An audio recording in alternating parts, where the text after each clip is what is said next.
Everyone's heard of the Pre-Raphaelite Brotherhood and its three principal members, the John Everett Millay, William Holman Hunt, and these are self-portraits, and Dante Gabriel Rossetti.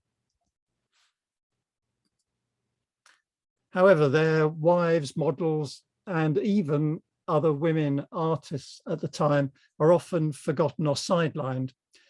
And this talk is based on, or really inspired by, the exhibition at the National Portrait Gallery at the end of 2019. And it brings those women's lives into the foreground, starting with Millay's wife, Effie Gray. And I'll also be talking about Holman Hunt, who married Fanny War, and Rossetti's wife, Elizabeth, or she's usually called Lizzie Siddal. And I'll be talking about all three of those and many others. Now, the relationships between all of these people who knew each other is quite complex. So I tried to simplify it by producing this chart. I'm just a bit worried in some ways. It makes it look more complicated. I'll be talking about the women in the yellow boxes. There's 14 of them, and their relationship with the Pre-Raphaelite Brotherhood, or PRB. The PRB was created in 1848. It's the three at the top with the original founders, but it only existed as a tight-knit group for about 5 years. Although, of course, their ideas influenced artists all the way through the 19th century. And also note that I've added further down William Morris and Edward Burne-Jones, as their partners and themselves were closely intertwined with the PRB, but they were never actually members of the Pre-Raphaelite Brotherhood. So briefly, starting on the left, Effie Gray was the former wife of the leading Victorian art critic John Ruskin, but the marriage was annulled, more of that later, and she married Millay a year later. Her younger sister, Sophie Gray, also sat as a model for Millay.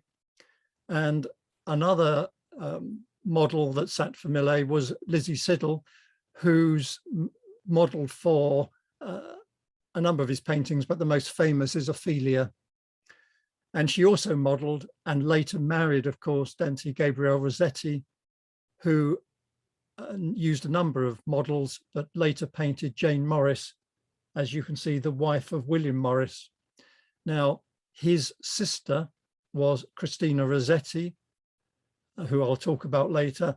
And as I said, he used other models like Fanny Cornforth, Fanny Eaton, who modeled for Joanna Boyce Wells, and Annie Miller, who almost became, but didn't become, the wife of Holman Hunt, who married Fanny War.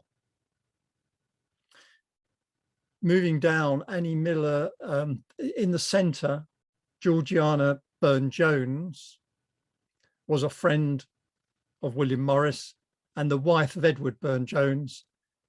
And he later fell in love with Maria Zambacho, who I'll be talking about, who was the cousin of Marie Spartali Stillman, who exhibited alongside Evelyn de Morgan. Confused?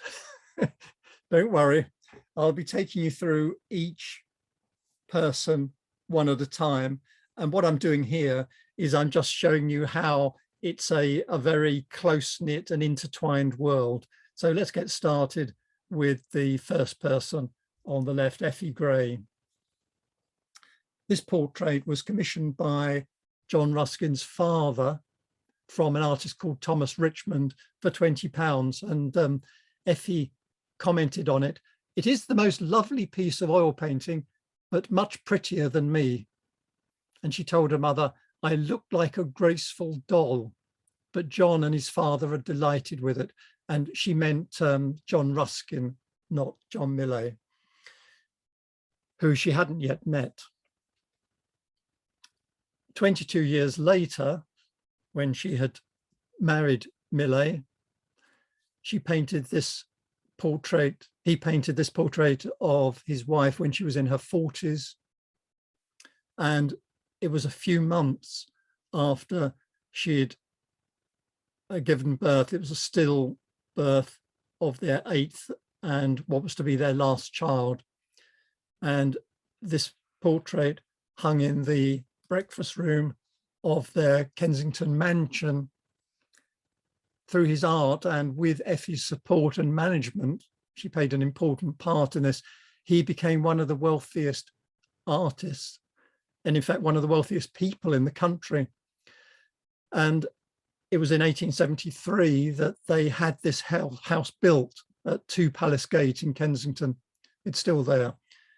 And when Thomas, as a little amusing anecdote, when Thomas Carlyle visited the house to have his portrait painted, as did many of the rich and famous, he said to have remarked, "Millais, did painting do all this?" referring to the house, and Millais told him it did. And he said, "Well, there must be more fools in this world than I had thought." A bit of background. Effie Gray, who was born Euphemia Gray in Perth, married, as I said, the art critic John Ruskin in 1848 when she was 19. Now, Ruskin was a distinguished, if not the most distinguished art critic of the Victorian period, and he was the first supporter of the Pre-Raphaelite Brotherhood. And it was founded, as I said, that same year, the year they married. Although Effie Gray didn't actually meet Millais for about 4 years after that. Now, we know the marriage was never consummated, which may seem strange, as she was regarded as one of the most beautiful women in society at the time. She was being modest when she said this painting was much prettier than me. She was generally recognized to be one of the most beautiful women in society. Now, Ruskin wrote, "It may be thought strange that I could abstain from a woman who to most people was so attractive, but though her face was beautiful, her person was not formed to excite passion. On the contrary, there were certain circumstances in her person which completely checked it." Well, who knows what that means? This statement has baffled historians ever since, and we've got no idea what he meant. And you've probably heard, I'm sure you've heard, the speculation that he was repelled by her pubic hair, as he'd only seen hairless Greek statues, but I find this extremely unlikely. Another more interesting theory, and in my mind, more likely, is that it was to do with money. Ruskin discovered that Effie's father was on the point of bankruptcy, and her father brought the marriage forward to get the £10,000, a lot of money in those days, promised by Ruskin's father as a sort of reverse dowry. And Ruskin realized or thought that he'd been manipulated and refused to consummate the marriage, as he was worried, this is speculation, but worried that it would lock him in and the Gray family would use the marriage to extort more money from the Ruskin family. And he knew that annulled marriages were not reported in the press by and large, but a divorce required adultery and was only granted by Parliament. And it was often a major scandal. There's another possibility which I quite like, which is tied in with that one. And it's the possibility that Ruskin felt she didn't love him and only married him for the money. Now, you might think that unlikely, but before the marriage, he actually wrote, "She is unfitted to be my wife unless she also loved me exceedingly." And one of the reasons he gave when he didn't consummate the marriage is that he told her that they should wait 6 years to give themselves time to properly fall in love. And she would then be 25, which perhaps he thought was a more mature age.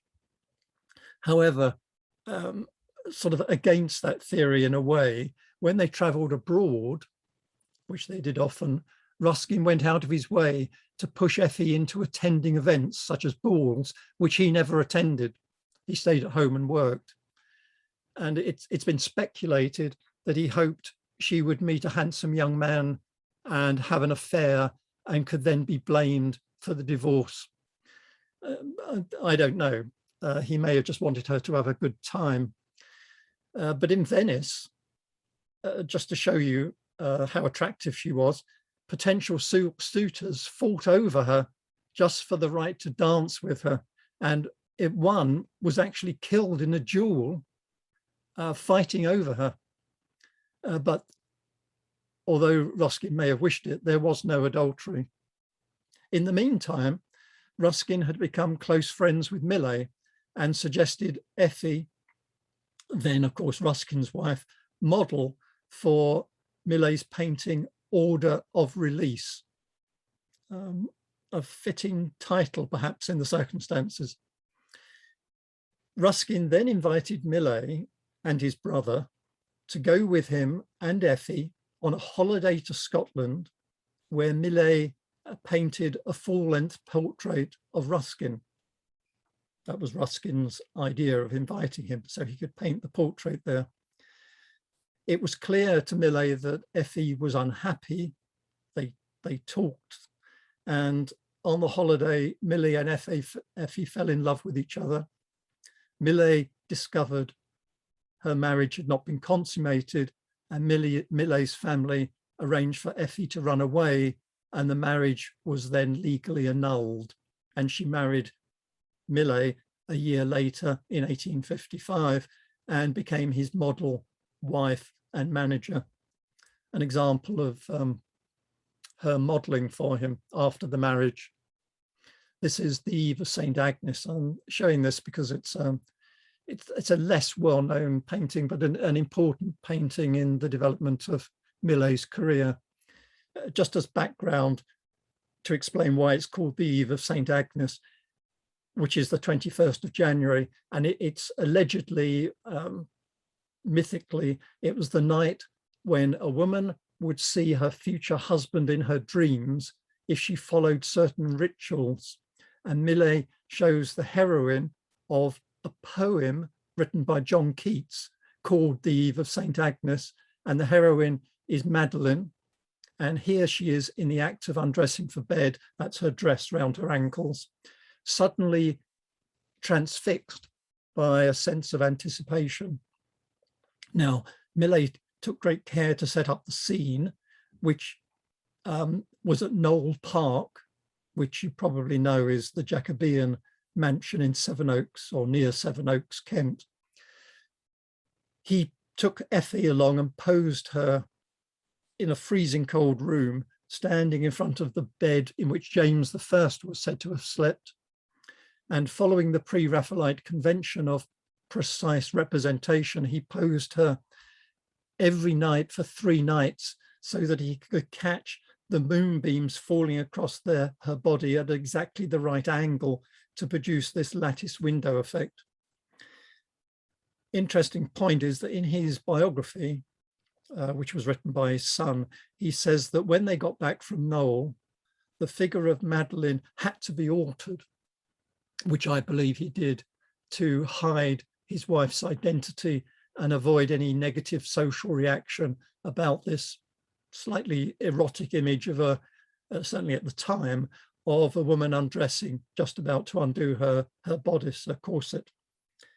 And he used a model called Miss Ford to complete the painting. So the face is the face of Miss Ford, or in fact, it's sort of part way between his wife and Miss Ford. But none of the critics at the time realized it was modeled by his wife. But critics at the time were divided by this painting because he had broken a well-established convention. The convention was that if you painted a painting based on a poem or a story, you had to illustrate the text accurately. Everybody looked for the precise details, and Millais had painted the room as he found it. So, for example, in the poem, Madeline at this point is facing away from the bed. Here she faces towards it. That's not following the poem. That's a no-no. The setting, of course, is Jacobean, as I said, but in the poem, it's a medieval castle. The window here is square and mullioned. You can see the mullions running across, or the shadow running across the floor, but Keats described the window as triple arched. So another difference. Millais, in other words, painted what he saw in the Pre-Raphaelite convention rather than what Keats described. And a final, I think, nice twist is that the poem describes her lover, Porphyro, hiding in a closet watching her, and most artists would show a closet with the door slightly open, but here there is no closet, so we are to assume that we are Porphyro in the closet spying out at her undressing. So he's a nice twist there to put us in the position of the peeping Tom. This is Effie's younger sister, Sophie Gray, age 13, the 10th of 15 children, 15 siblings. One puzzle is whether it was intended as a portrait. It was called, as you can see, Portrait of a Girl, rather than Portrait of Sophie Gray, and it was sold to the artist George Price Boyce for 60 guineas, along with this portrait of her younger sister Alice. This is Alice Gray, and it's called Portrait of Alice Gray. Now, it's puzzling why her parents allowed the portrait or these two portraits to be sold. You'd think that they would have wanted to keep them themselves. The other issue that this raised amongst later historians was the direct gaze of Sophie. It has been described as sensual and knowing, and it inevitably provoked questions about Millais' relationship with his sister-in-law.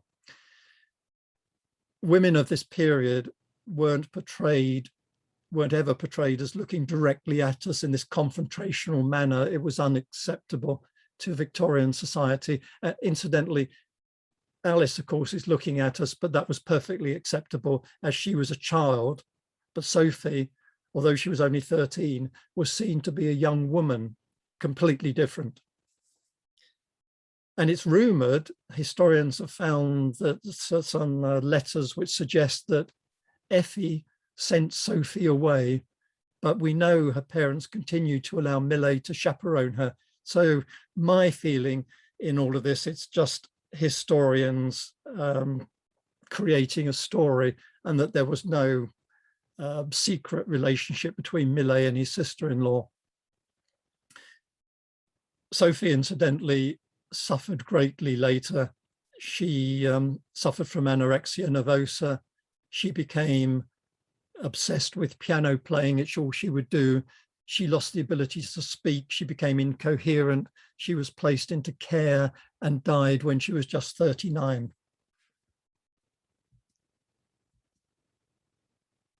Now, one of Millais' models was Elizabeth, or Lizzie Siddal, the daughter of a milliner's shop, the owner of a milliner's shop, I should say, near Leicester Square.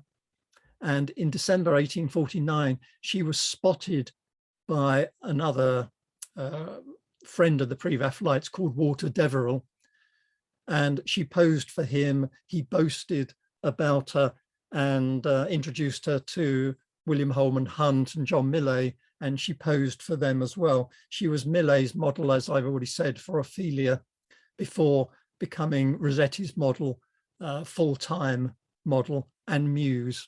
Now, while she was modeling, she kept her part-time job, which was unusual at the time. Deverell described her as like a queen, magnificently tall, with a lovely figure, a stately neck, and a face of the most delicate and finished modeling. She wasn't, incidentally, regarded as a conventional beauty of the period, but she entranced all of the Pre-Raphaelites who wanted to use her as a model.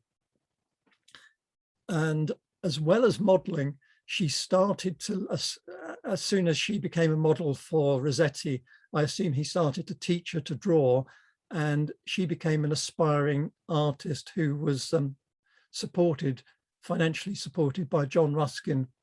And she was the only female artist of the within the Pre-Raphaelite group who was included in the 1857 exhibition that toured the United States.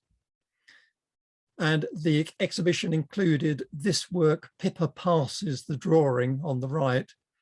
And one critic described her drawing as displaying an admiring adoption of the most startling peculiarities of Mr. Rossetti's style, but they nevertheless have qualities which entitle them to high praise.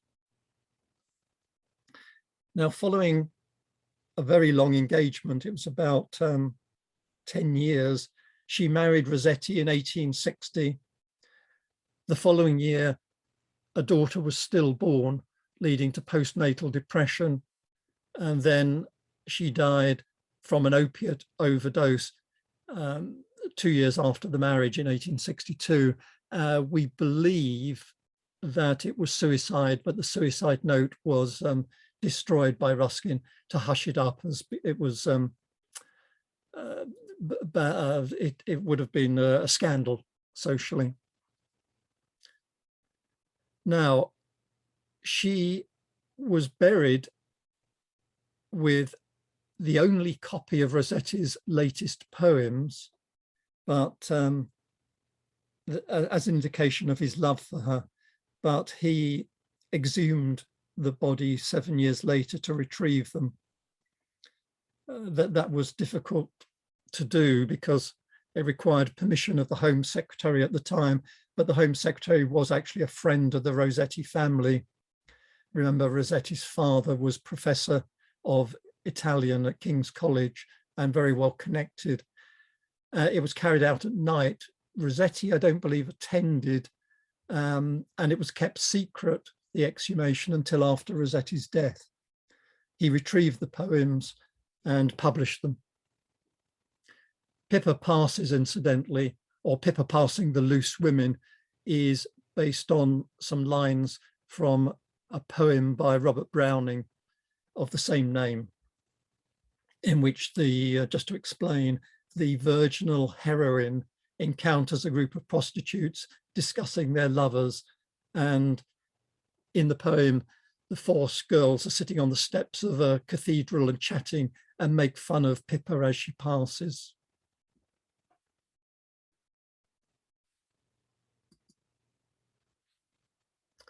Another drawing by Siddal is Lovers Listening to Music. This wasn't actually the title that she used. We don't know what she referred to it. It was Rossetti's description of the drawing later, Lovers Listening to Music. The two women are who are kneeling in front of the lovers are variously described as Egyptian or Indian, and they're playing, and I'd never heard of this instrument before, but I looked it up, they're playing a santur. The picture may have been inspired by one of her poems, or which I'll show you in a moment, or it's been suggested it is actually self-portrait, a portrait of Lizzie and Rossetti at a romantic spot called the Lover's Seat near Hastings. And that we know they did visit the Lover's Seat in 1854. Now, when Rossetti showed this drawing and other drawings to John Ruskin, he immediately bought them for £30 and told Rossetti that they were better than his drawings. So Ruskin thought highly of them. And in fact, later he gave Lizzie an allowance of, I think it was £150 a year for all the drawings she could produce. Now, she began painting in 1852, soon after she met Rossetti, and she also read poetry. And I put the first stanza of one of her poems down the bottom. Now, none of the poems were printed in her lifetime. In fact, the first edition of her poetry wasn't published until 1978. It was suggested at the time that Christina Rossetti, her sister-in-law, should include some of her poems, some of Siddal's poems, in her collection of verse, but she judged them to be almost too hopelessly sad for publication en masse. I'll just read this first stanza of Dead Love. Oh, never weep for love that's dead, since love is seldom true, but changes his fashion from blue to red, from brightest red to blue. And love was born to an early death and is so seldom true. We don't know whether that was referring to her relationship, or whether it's referring perhaps to an illustration of a pastel, a watercolor that she produced. Lady affixing a pennant. Notice the reference to blue, brightest blue, red to blue. And here what we see is a woman helping the knight affix a pennant to his spear, just before he goes into battle, knowing she might never see him again.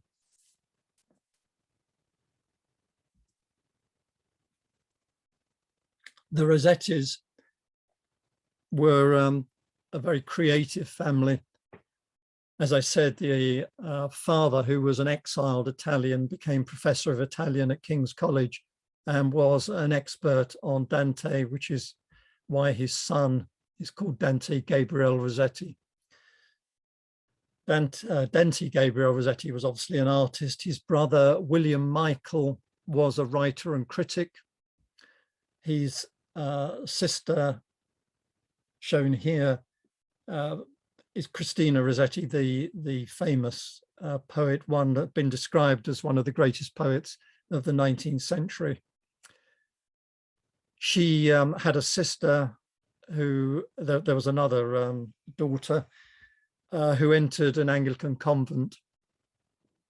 Now, Christina was given to temper tantrums, and as a child on one occasion, she ripped her arm open with scissors just to show how violent her temper was, which is interesting because we don't really see any sign of it in her poetry, which is very restrained.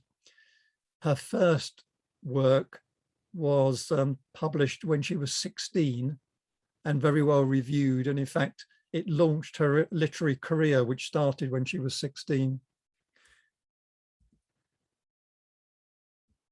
She, as we can see here, she modeled for her brother, Dante Gabriel, and she later cared for him when he became ill. And looked after, at the same time, she looked after two elderly aunts and her mother. And in this portrait, the one in the center, is when she was 36. And 8 years before, she'd started working for a charity who looked after, tried to reform girls who were former prostitutes. And it's that experience that prompted her to write her masterpiece, her poetic masterpiece, Goblin Market. But she also wrote many, she was very prolific. She wrote many other well-known poems. And the words of two are now well-known Christmas carols, In the Bleak Midwinter, later set by Gustav Holst and Harold Darke, and Love Came Down at Christmas, also set by Harold Darke. And what we just heard in the background was Harold Darke's setting for In the Bleak Midwinter.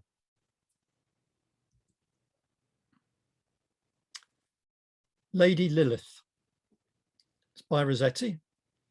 He first painted it in 1866 to 68, using his then mistress, Elizabeth Siddal had died.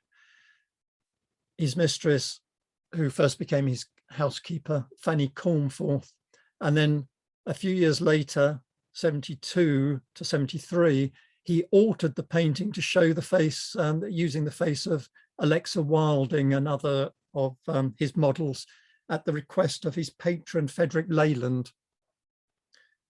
In fact, I think Alexa Wilding isn't as well known as Fanny Cornforth, but she sat for more of his finished works than any of his well-known muses like Jane Morris, Elizabeth Siddal and Fanny Cornforth. But just to explain why it's called Lady Lilith. Now, in Jewish legend, Lilith was the name of Adam's first wife.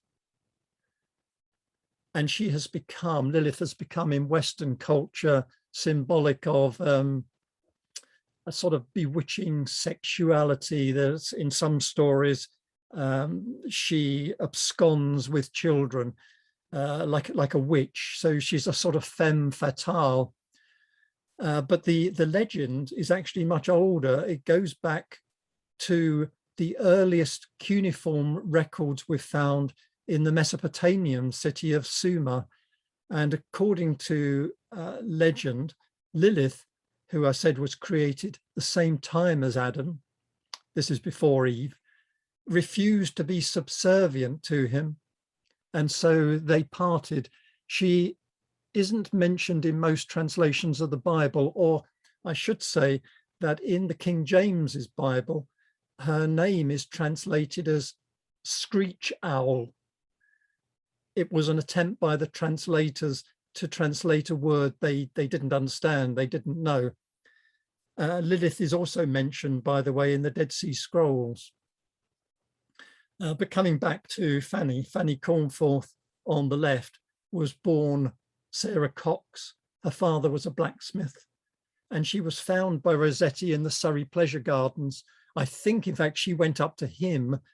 She was working the gardens as a prostitute. She modelled for him as well as Ford Madox Brown and Edward Burne-Jones and others. Her hair, incidentally, is described. It does actually look this way in this painting, perhaps as harvest yellow, but often he painted her with red hair. And this painting is also inspired by a poem Rossetti wrote called Jenny, which is about a prostitute and includes the lines, "Lazy, laughing, languid Jenny, fond of a kiss and fond of a guinea." Now, after Lizzie Siddal died, as I said, Cornforth moved in with Rossetti first as his housekeeper, and she claimed she adopted the name Fanny because when she was young, her sister of that name died, and she took on the name. Some art historians suggest it's she took on the name Fanny because it was associated with prostitution, like the novel Fanny Hill. But in fact, it didn't become, I wonder about that.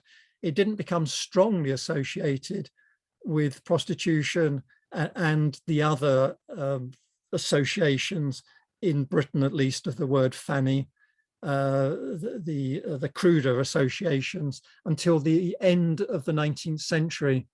And many respectable families called their daughters Fanny, as we'll see with Fanny War, the wife of Holman Hunt. Her last name is also complicated. Maybe I'll just explain, because she was born Sarah Cox, as I said, and she married Timothy Hughes. So she should be Sarah Hughes. But Timothy Hughes's mother had married a man called Timothy Hughes. He was named after him. And when he died, Timothy Hughes Jr., let's call him, married his mother married George Cornforth, and her son, Timothy Hughes Jr., adopted Cornforth's name. So when Fanny married him, she became Fanny Cornforth. They soon separated, and when he died, she waited until he died, because divorce was so difficult and expensive in those days. She married John Bernard Shott. Therefore, there are about 4 last names she could have used and 2 first names, but Fanny Cornforth is the one that history remembers. Now, remember George Boyce bought the portrait of Sophie Gray? Well, he later commissioned Rossetti to paint Fanny Cornforth as a companion piece to the portrait of Sophie Gray. And this is the result. Bocca Baciata, very famous painting by Rossetti. I'll explain why in a moment.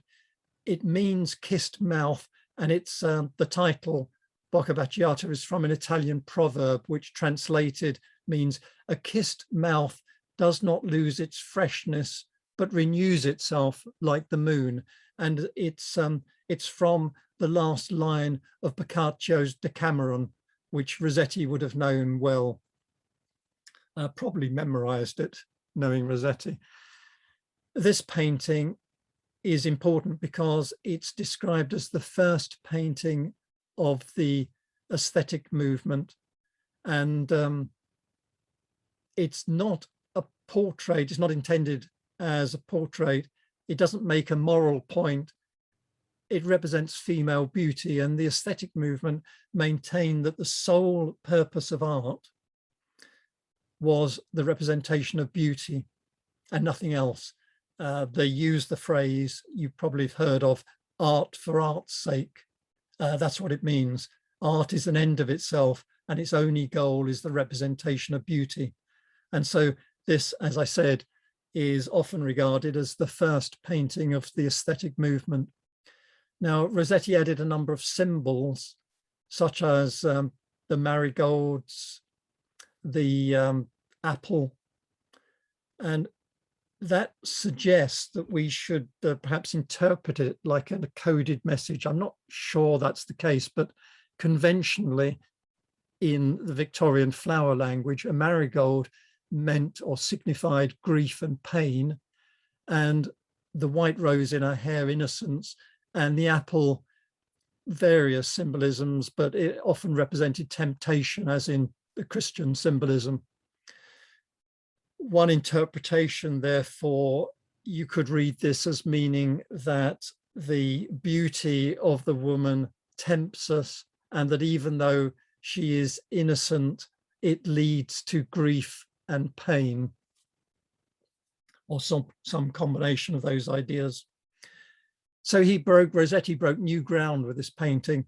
It was a distinct change in his style, and he painted a number of other of his models, number of other women in this form, this representation, solely representing their beauty. It was admired by his friends. Holman Hunt did admire it, but it was critical. He described it as that advocating that the animal passion should be the aim of art.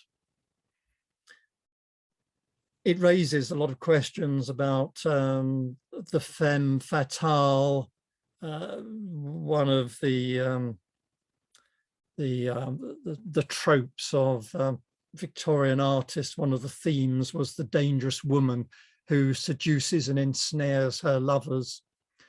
The imagination, I think, of Victorian men, but it was a common theme, and it was inherited, I think I've mentioned before, in the Middle Ages, and refers back perhaps to biblical Eve. But it became popular in the Romantic period and was used by the Pre-Raphaelites. Also, you could see this as representing a fallen woman, or potentially fallen woman, a woman who's lost her purity. And there was various ways a woman could do that. This again relates back to Eve, perhaps Milton's Paradise Lost, William Blake, Byron, and it's also linked to Hunt's The Awakening Conscience, which we'll see in a moment. And the final reference is Angel in the House, the woman seen not as the woman who isn't fallen, who isn't a femme fatale, is the angel in the house of wife, mother, and carer. And that phrase, angel in the house, is actually the title of a narrative poem written by Coventry Coventry Patmore and published in 1854. Became very popular. Fanny Eaton was born in Jamaica, travelled to England with her mother, worked as a servant, and then married a London cab driver called James Eaton. She was born Antwistle.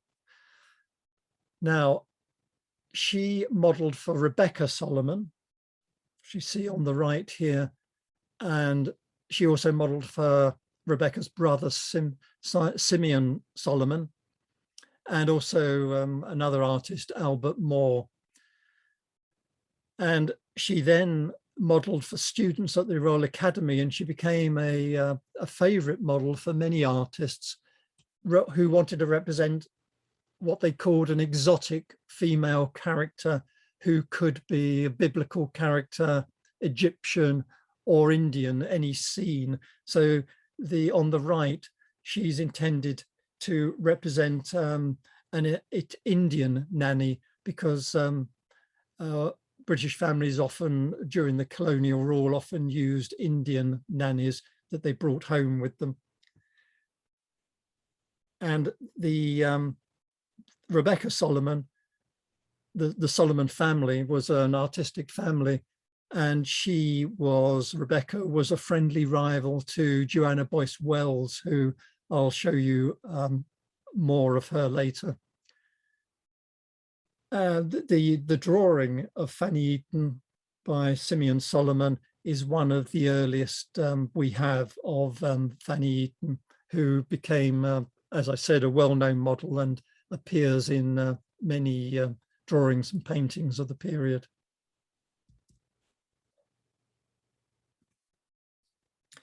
So Joanna Mary Boyce Wells, born Joanna Mary Boyce, sometimes called Joanna Wells, but what I've called her Boyce Wells. She was one of the most accomplished of the Pre-Raphaelite artists, or perhaps I should say the Pre-Raphaelite Sisters, the women associated with the Pre-Raphaelite community, if I can call it that. She was born to a wealthy pawnbroker, and it was her father and her brother encouraged her to paint. And she started to study art when she was 11. She entered an academy called Carey's Academy, sometimes called the Bloomsbury Art School, when she was 18. And that was quite difficult to get into because it was so well known. It trained younger artists to the level where they could get into the Royal Academy. So it was like a pre-art school training, and it was highly selective, and they only chose the most able artists. After that training, she travelled to Paris to study, and her brother is also a fairly well-known artist, George Price Boyce, who I've mentioned before. He was a watercolorist.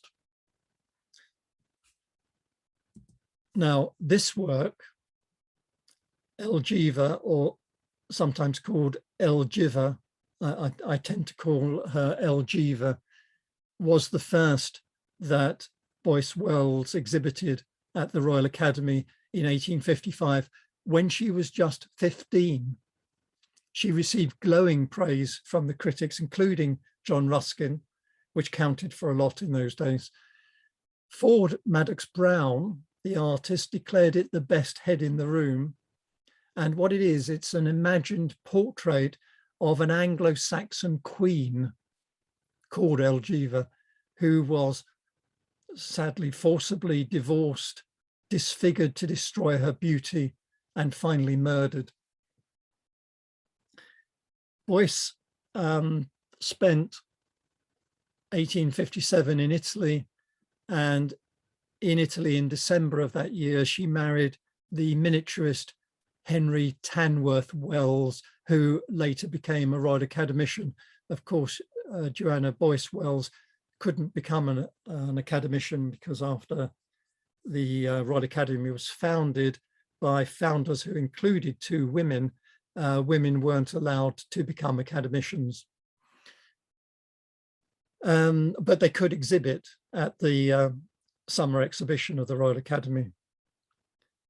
Boyce's later work, incidentally, and I'll just show you this as a reference back, included a portrait of Fanny Eaton, who we've just seen. I've called it Head of a Multiracial Woman. It was originally, the title was Head of a Mulatto Woman, a mixed race woman. But from my research, it seems that term is no longer approved of. And so I've used the term multiracial.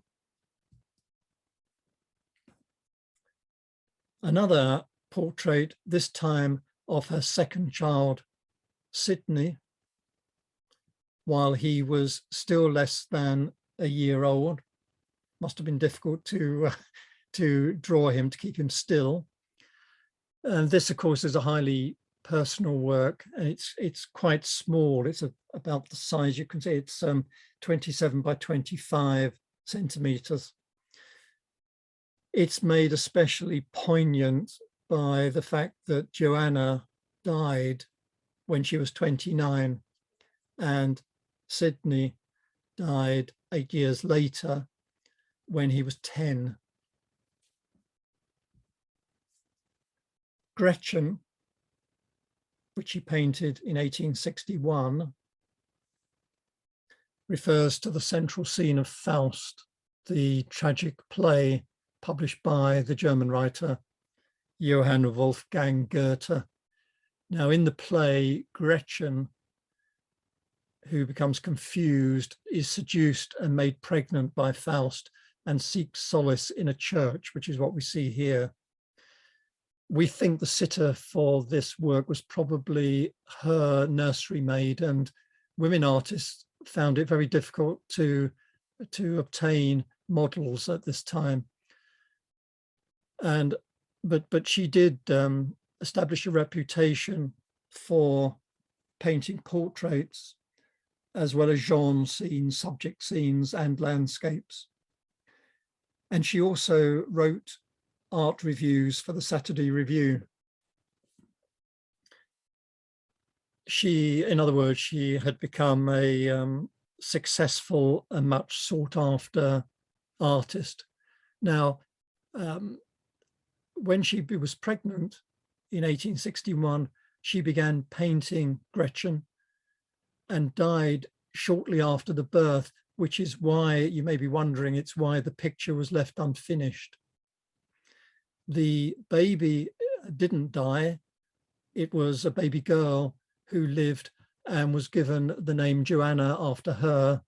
And happily, the baby, Joanna, lived to be 89.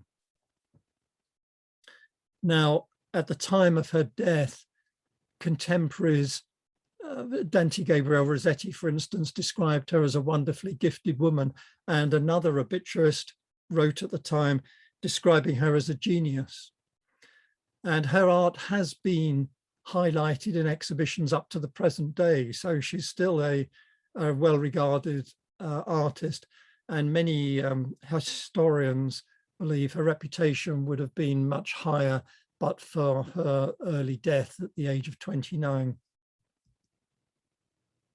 I said I'd come back to, or come on to, the awakening conscience. The model here is Annie Miller, who grew up in poverty in Chelsea. It was a poor area outside London in those days, but she lived in the back streets near Holman Hunt's studio, and Holman Hunt found her, used her as a model, and when she was 18, he painted this, the first painting he painted of her, and while painting it, he fell in love with her. He wanted to marry her, but he felt she needed to be educated. So when he went off on his own to the Middle East for 2 years, he left money to pay for her education on to educate her in many things, including how to behave as a well-bred woman. Well, she never attended any of the classes when he was away. She posed instead for John Millais, for Rossetti, Arthur Hughes, Charles Collins, and other artists. And on his return, Hunt, who was engaged to her, was told by Ford Madox Brown that she had behaved in a, quote, siren-like manner during his absence, and her association with Rossetti in particular created a rift between Hunt and Rossetti. I don't think they really spoke again. Hunt was not well accepted as an artist for his very early pictures, but this painting, The Awakening Conscience, received good reviews, although it wasn't until he painted that famous picture you probably all know, The Light of the World, picture of Jesus with a lamp, that he really became famous across the country. So the critics at first, some critics thought that this painting was a disagreement between husband and wife, but the title and the many symbols in the painting, I won't go through them all now, make it clear this is a mistress and her lover. The woman's clasped hands provide a focal point in the center and draw attention to the fact she's not wearing a wedding ring, although all her other fingers have rings on. Around the room are dotted reminders of her kept status and her wasted life. In fact, art historian Elizabeth Pretjohn, who incidentally was my PhD supervisor, notes that although the interior is now regarded as typically Victorian, it would have been seen by the Victorians at the time as having a nouveau riche vulgarity. The colours are too bright, too many objects cluttered in the room, too gaudy. The highly polished furniture would have looked distasteful to contemporary viewers. So despite the fact that he broke with Rossetti, Hunt continued to use Annie Miller as a model. And this is another picture, Il dolce far niente, which means sweet doing nothing is a literal translation, but it's an Italian phrase used to describe the activity. Well, it's almost untranslatable, I suppose, of enjoying yourself, sitting, drinking wine, living in the moment is what Holman Hunt is referring to here. And he's painted her with reddish brown hair rather than the blonde hair. Now, Annie Miller became involved also, you've heard of all of her relationships, but she became involved with the 7th Viscount Ranelagh while she was engaged to Holman Hunt, while he was away. And that was another reason that led him to end in the engagement on the grounds of, as he called it, frivolity and willfulness. Now, she didn't marry Ranelagh, but she did marry Thomas Thompson, who was a rich cousin of Lord Ranelagh, and they had a son and daughter. She moved to Richmond and then later in life to the South Coast, and she died when she was 90, wealthy. Now, as it happens, Holman Hunt bumped into her on many years later on Richmond Hill and found that she was very happily married, and an example of how someone could rise from poverty, the very bottom of society, to the top in the Victorian period. It was possible. Now, Holman Hunt, after he broke off his engagement to Annie Miller, married Fanny War. They left shortly after the marriage. They almost immediately left for a trip to Europe and settled in Florence. And this painting was begun in Florence during the late summer of 1866. Fanny incidentally posed for Hunt behind a chair to conceal her pregnancy. She was by that stage pregnant. Their son was born at the end of the year in October, and sadly Fanny died 2 months later of complications from the delivery. Hunt completed the portrait in London with the aid of a photograph, his memory, and Fanny's paisley shawl, purple dress, and cameo brooch that he retrieved from Florence. The rich interior, by the way, has many objects which are symbols of upper class artistic taste. We can see the Chinese porcelain vase, the gold mirror frame, Venetian glass bowl on the other side, the chandelier reflected in the mirror. There's a Persian pottery dish, framed watercolors, and so on. And many of these objects we see reflected, doubly reflected, multiple reflections in receding reflections in the mirrors, which seems perhaps to evoke eternity and the dimming of memory with time. It's now in the Toledo Museum of Art. Now, 9 years later, 9 years after her death, that is, Hunt caused a major scandal by marrying her sister, Edith War. At the time, marrying one's dead wife's sister was in law defined as incest. So they traveled to Switzerland to marry. It was illegal in Britain. And this led to a complete break with her family and with his friend, the Pre-Raphaelite sculptor Thomas Woolner, who in fact had been in love with Fanny, but she'd chosen to marry Holman Hunt.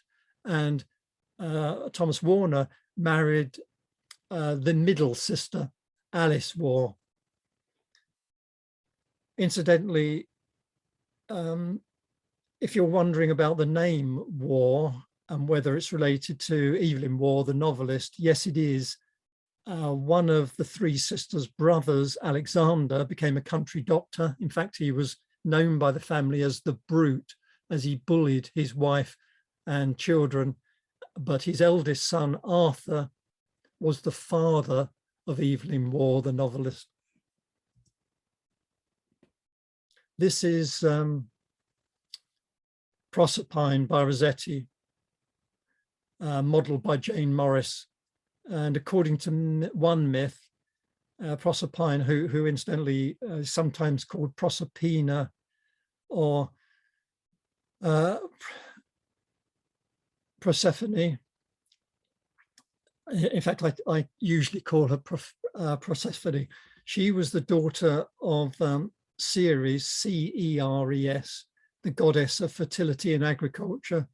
And one day, the god of the underworld, Pluto, came out of Mount Etna, fell in love with Persephone, and took her back to the underworld. And Ceres searched the world for her, couldn't find her daughter, and this made her angry. So she stopped fruit and vegetables growing worldwide, and each step she took around the world created a desert. Now, this worried Jupiter, and he ordered Pluto to free Persephone, but before he released her, Pluto made her eat there's various versions of this story, but in one, Pluto made her eat 6 pomegranate seeds, which meant she would have to return for 6 months in the year. Now, on her return, her mother was joyful and reinstated the growth of plants, but when she went back for 6 months, she stopped their growth, which is why, according to this legend, we have summer and winter. The model here is, of course, Jane Morris. Now, Jane was born in Oxford, the daughter of a stableman, and when she was 18, she attended a performance of the Drury Lane Theatre in Oxford, where she was noticed by Rossetti and Burne-Jones, who were there in Oxford to paint the Oxford Union murals. Rossetti was struck by her beauty and asked her to model for him, which she did. She sat mostly for Rossetti and later for William Morris, who fell in love with her. They became engaged, and but by her own admission, and William Morris knew this, she didn't love William Morris. Now, during their engagement, he paid for her to be privately educated to become a gentleman's wife. And unlike Annie Miller, she did attend the classes. She was very intelligent. She recreated herself. She became proficient in French and Italian. She became a very accomplished pianist. And in fact, her manners and speech became so refined, she was described as queenly. She could, incidentally, it's thought she was the model for George Bernard Shaw's Eliza Doolittle in Pygmalion. Now, after their marriage, they moved to the Red House in Bexley Heath, well worth a visit, where she had 2 daughters, and then they moved in London to a house they shared with the design firm Morris Marshall Faulkner and Co., which later became Morris and Co. And then later they bought Kelmscott House in Hammersmith as their main residence. And Jane became known for her embroideries and knowledge of ancient embroidery, but all of her designs, which were sold, were described as by William Morris, because, as he explained, it was in the interest of commercial success, which I think is another example of how women at the time were put down or hidden away. Now, Rossetti and Jane Morris, to come back to Rossetti and Jane's relationship, became closely attached in 1865 to 71. And when the Kelmscott Manor was taken on by William and Rossetti, William went to Iceland at that time and left Rossetti and Jane to furnish the house. And so they spent the summer together there, and their relationship deepened and continued until Rossetti's death in 1882. The following year, 1883, Jane met the poet Wilfrid Blunt, and they became friends, and 4 years later, lovers. Their sexual relationship continued for another 7 years, but they remained friends until her death in 1914. Incidentally, William Morris died in 1896.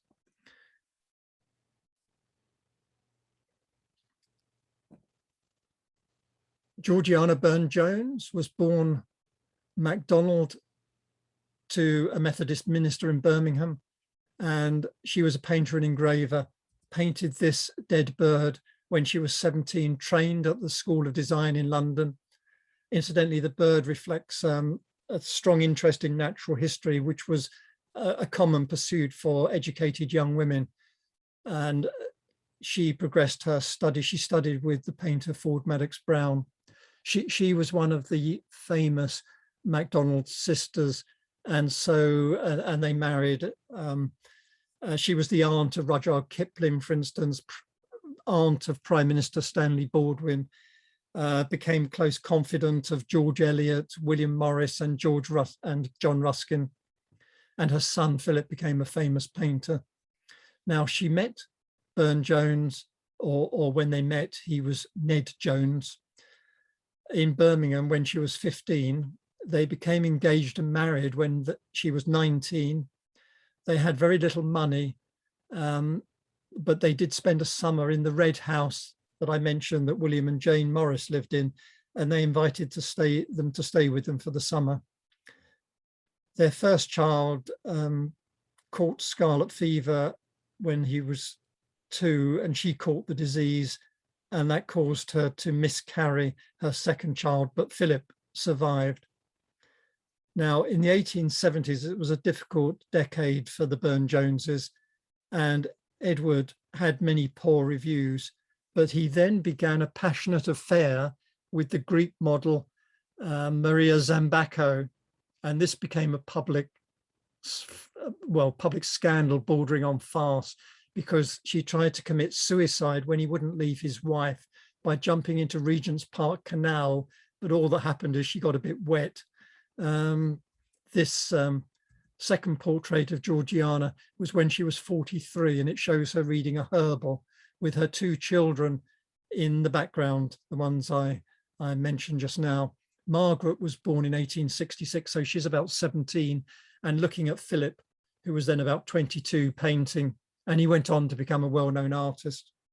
Burne-Jones, incidentally, never finished this painting on the right, and he kept dabbling with it and reworking it for the rest of his life. And it was about this time that Georgiana developed a close relationship with William Morris, whose wife, as we've heard, had fallen in love with Rossetti. The affairs lingered on, but slowly declined. And in fact, the Burne-Joneses and Morrises remained together as friends for another 30 years. A little bit more about Zambacho. Both faces in this Phyllis and Demophoon are modelled by Maria Zambacho, the woman I just mentioned who Burne-Jones had an affair with. And this story is from Ovid. It tells how the Queen of Thrace falls in love with Demophoon. He has to leave but promises to return in 6 months. He doesn't return. When he fails to return, she hangs herself from an almond tree, and the gods then turn her into an almond tree for love's sake, I think. But then he does return, and the gods cause her to relive. She emerges from the tree, as we see here, and they become lovers, and she forgives him. This painting, incidentally, was very controversial at the time, and Burne-Jones was told to remove it by the Old Watercolour Society. He did and resigned.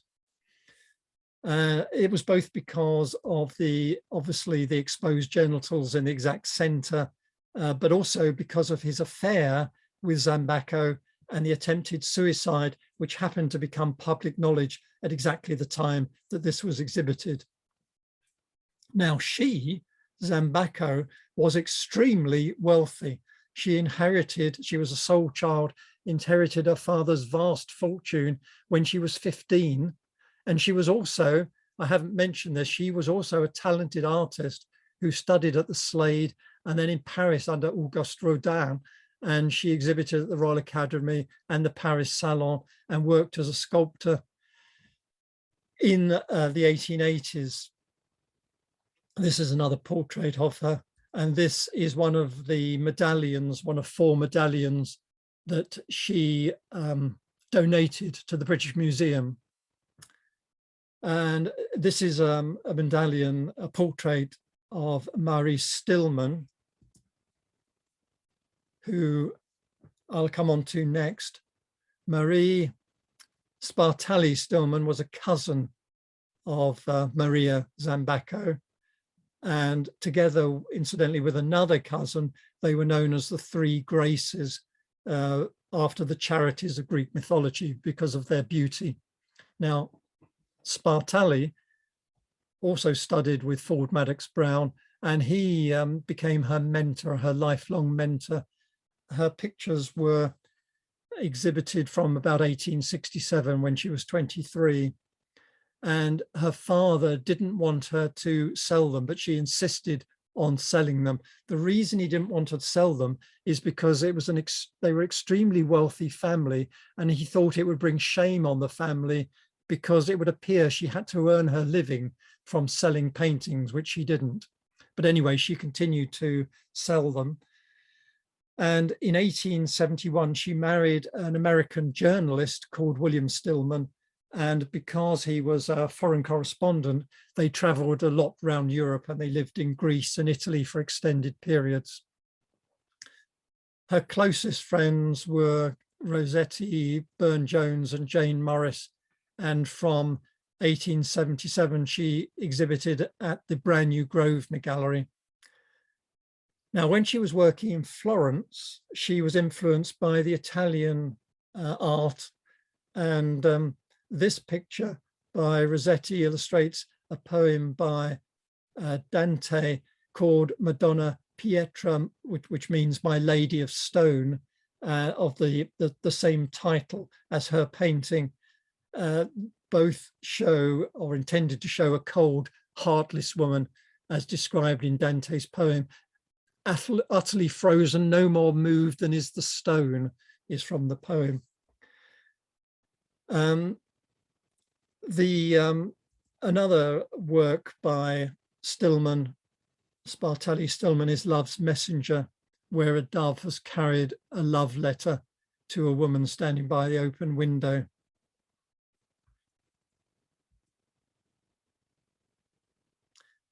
Now I wanted to, I speeded up on Stillman slightly because I wanted to spend time with Evelyn de Morgan, who was born Mary Evelyn Pickering and was actually the great granddaughter of the Earl of Leicester. So she was born into an aristocratic life.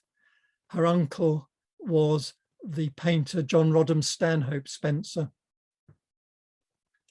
She began drawing lessons when she was 15. On her 17th birthday, she wrote, "Art is eternal, but life is short. I have not a moment to lose." And she decided to become a professional painter. And she, in fact, was one of the first women to be admitted to the Slade in 1873, the year it opened to women. And she became a prize-winning student. That is, a prize-winning student amongst both. It wasn't a prize for the women. It was a prize for both men and women there. She was described at the time as full of mischief, but all seriousness and absorption where painting was concerned.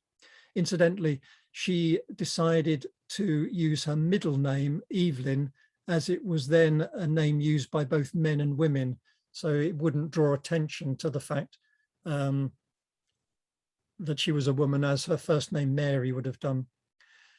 She was influenced by George Frederick Watts, she visited him in Florence and was friends to Rossetti, Holman Hunt, exhibited alongside Marie Spartali Stillman at the Grosvenor Gallery. And when she was 32, she married the ceramicist William de Morgan.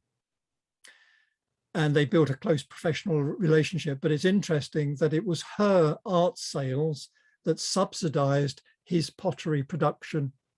They were also friends of the Morrises, William and Jane. I should have explained at the beginning what's going on here. Cadmus and Harmonia is a story again from Ovid. Cadmus is changed into a snake by the god Mars. I won't go into why. And his wife Harmonia begs for a similar fate so she can be with him. Her wish is granted, and what we see here is her just before she's transformed into a snake. In fact, de Morgan has changed the story because in Ovid, it takes place at the end of their lives and Harmonia is an old woman. But de Morgan has painted her as a young woman, and it's reminiscent of Venus in Botticelli's Birth of Venus, which we know she copied this painting when she was a student. So she was very familiar with this figure, this pose. Another similar pose. And many of her subjects were medieval and classical legends and allegories, which illustrated her spiritualist beliefs. She, in fact, boycotted the Royal Academy because she signed the Declaration in favour of women's suffrage, as did her husband, and was campaigning for the Royal Academy to accept women artists. She was also a pacifist, and in her later works included many powerful messages against the violence of the Boer War and later still the First World War. Now, Flora, we see here, is a Roman, or was the Roman goddess of flowers. Behind her is a Japanese plum tree, or sometimes called a loquat tree, which is native to China. And the point is, it fruits in the spring. It flowers in the autumn and fruits in the spring. It was painted when she was in Florence, and it seems it was inspired by Botticelli's Primavera, spring. And it was bought by one of her regular patrons, a Scottish shipowner. You might wonder how you can see her work. Well, as you might know this, but it was originally displayed in the Wandsworth, or former Wandsworth Library, but that closed in 2014. And since then, her work's been distributed and it's displayed at Cannon Hall, Yorkshire, which was a family home of the Spencer Stanhope family. The Watts Gallery has some of her work, and Whittick Manor in Wolverhampton, which is a National Trust property. Watts Gallery is, of course, the nearest, and they have this painting, her final painting before her death in 1919. One interpretation is that it represents the entrapment of most married women. I don't think it's intended to be her marriage. The young woman at the window is yearning to be part of the joyful life outside, but is trapped, like the bird in the gilded cage, top right, rather than free like the soaring bird outside. The old man sitting there looks sad, perhaps because she's rejected knowledge, represented by the discarded book on the floor, the knowledge he can give her, and riches that he can give her, the discarded jewels on the floor, which is all he has to offer. Now, when she died, her remaining works she sold. After her death, they were sold for the benefit of St. Dunstan's Charity for the Blind. Now, luckily, her sister purchased many of the works, and they form the basis of the de Morgan collection today. And this work is at the Watts Gallery. I don't know whether it's currently on display. Well, that concludes the talk on the Pre-Raphaelite sisters. You may be thinking there were too many models, too many artists to remember, and too many sad relationships and deaths. But I will conclude, like the exhibition did, with this sonnet by Christina Rossetti. It was written when she was just 19, and it was one of the great poems of the Victorian period. And I won't read the whole sonnet. I'll start at the Volta, or the turning point of the sonnet. Yet if you should forget me for a while, and afterwards remember, do not grieve. For if the darkness and corruption leave a vestige of the thoughts that once I had, better by far you should forget and smile than that you should remember and be sad. Thank you.